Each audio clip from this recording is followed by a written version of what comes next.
Donc, bonjour, je suis avec Anna Semedo, qui est une conférencière pour MTL Connect 2024, sur tout ce qui va être IA, les révolutions et les défis. Comment ça va?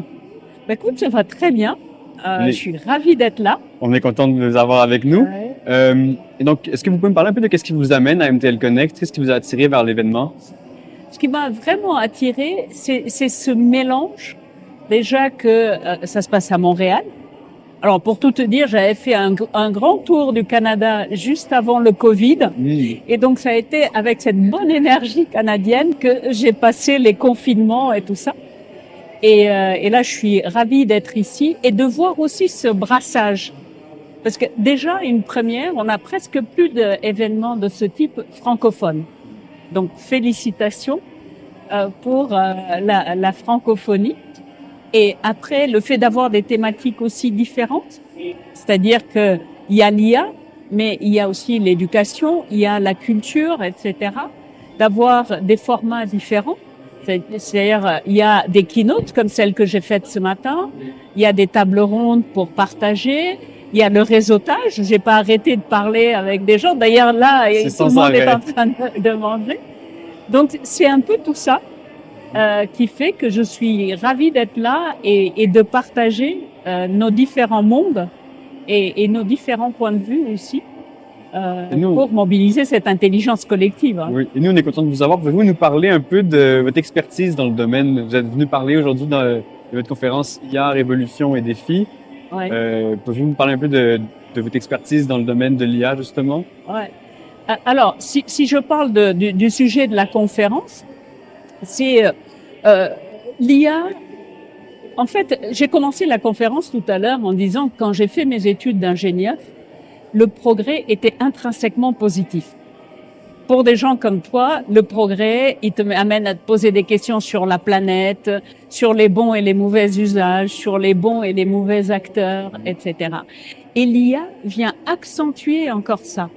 Et donc, elle nous met dans la dialectique de progresser et protéger. Donc, la conférence de ce matin était dans ce sens-là. Du progrès qui, moi, me passionne, qui a toujours été le fil conducteur de ma carrière professionnelle, le progrès technologique au service de l'humain et de la planète, et en même temps, puisqu'il est au service de l'humain et de la planète, il y a ces dimensions de protection et de faire du leadership et. C'est-à-dire, on est dans des situations un peu paradoxales. Il faut de la technologie qui avance vite et il faut que cette technologie soit au service de nous et de la planète.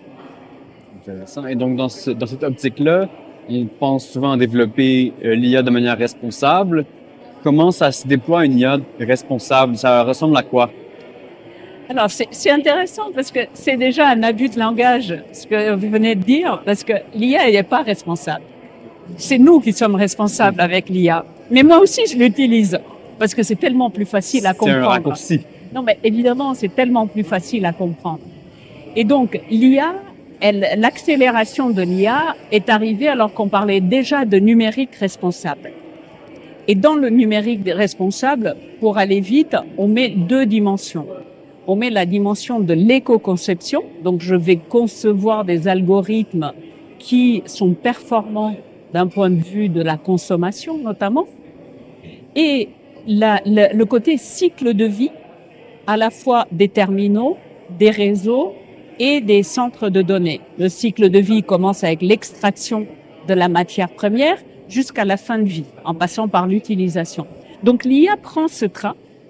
Et en même temps, dans l'IA, notamment l'IA générative, on va traiter l'entraînement et on va traiter les inférences. On va aussi parler plus du cycle de vie aussi des données, de leur collecte, leur stockage et leur fin de vie. Mais l'IA, si on veut parler d'IA responsable, il y a les usages. Aujourd'hui, on est très content de dire qu'avec ChatGPT, on peut faire des vidéos extraordinaires. Mais ces vidéos, elles servent à quoi? À tes réseaux sociaux, à du jeu vidéo, à du loisir. Et en plus, quand on les a, on va demander encore plus de performance, encore plus de latence. Dans une planète qui chauffe, qui brûle. Donc, cette IA-là, je l'appelle IA récréative, on en utilise tous. Il faut importer. Ce qui est important, c'est de savoir quel est le poids de cette IA pour notre planète, et donc de se dire que c'est un luxe à utiliser avec modération. On a l'IA risquée, les deepfakes, les robots tueurs, les molécules toxiques, etc. Celle-là est à proscrire, mais il faut savoir qu'elle va être là. Donc, qu'elle sera là. Donc, comment on peut la traiter? Et il y a l'IA que j'appelle l'IA transformatrice. C'est l'IA qu'on va mettre au service de l'éducation, pour la personnalisation des apprentissages, pour des modalités variées. C'est l'IA pour la santé, des robots chirurgicaux, une imagerie qui est performante, de la télémédecine, de la personnalisation de la médecine, l'IA pour la décarbonation au niveau de l'industrie, de l'énergie, etc. Donc, on a ces 3 IA. Après, c'est à nous de nous dire comment je m'oriente là-dedans. Et en même temps, il faut aussi avoir conscience des limites actuelles de l'IA. Elle a des biais, elle n'est pas transparente, elle n'est pas toujours explicable. Donc, dans nos usages, il faut aussi avoir conscience. Si j'ai le temps, est-ce que je peux ajouter encore un élément? Oui, c'est fascinant. Moi, il y a quelque chose aussi qui, quand on parle de responsable, aujourd'hui, on voit que pour soutenir tous les développements qui vont très très vite de l'IA, les grands acteurs technologiques, grosso modo les GAFAM et OpenAI, créent des data centers, donc des centres de données, pour pouvoir soutenir ces calculs. Et ces centres de données sont extrêmement consommateurs d'électricité. Et il faut les construire très vite. Donc cette électricité, il va falloir la prendre quelque part. Et donc avec l'argent, on va phagocyter probablement des opportunités qui pourraient servir à d'autres. Et en plus, ces acteurs, comme ils ont beaucoup d'argent, ils achètent des certificats des REC, donc des certificats d'énergie, des certificats d'énergie renouvelable. Et ces certificats, on va avoir l'impression que leur énergie est propre. Mais en fait, c'est une énergie propre qui a été produite ailleurs, et ils ont juste acheté ces certificats-là. Donc, il faudrait que les certificats soient de l'énergie où elle est. Parce qu'à cette vitesse, c'est pas de l'énergie renouvelable, c'est pas de l'énergie propre. Donc, le responsable, pour moi, il prend tout ça. Et donc, c'est à nous, en connaissant ces éléments-là, et je te parle même pas des matières premières, etc., de dire, est-ce que les bénéfices compensent ces poids-là? C'est fascinant. Une chance que la conférence a été enregistrée. Je vais pouvoir aller l'écouter par après. Merci. C'est tout le temps qu'on a pour aujourd'hui. Merci beaucoup d'être venu, Madame Smerdo. Merci beaucoup.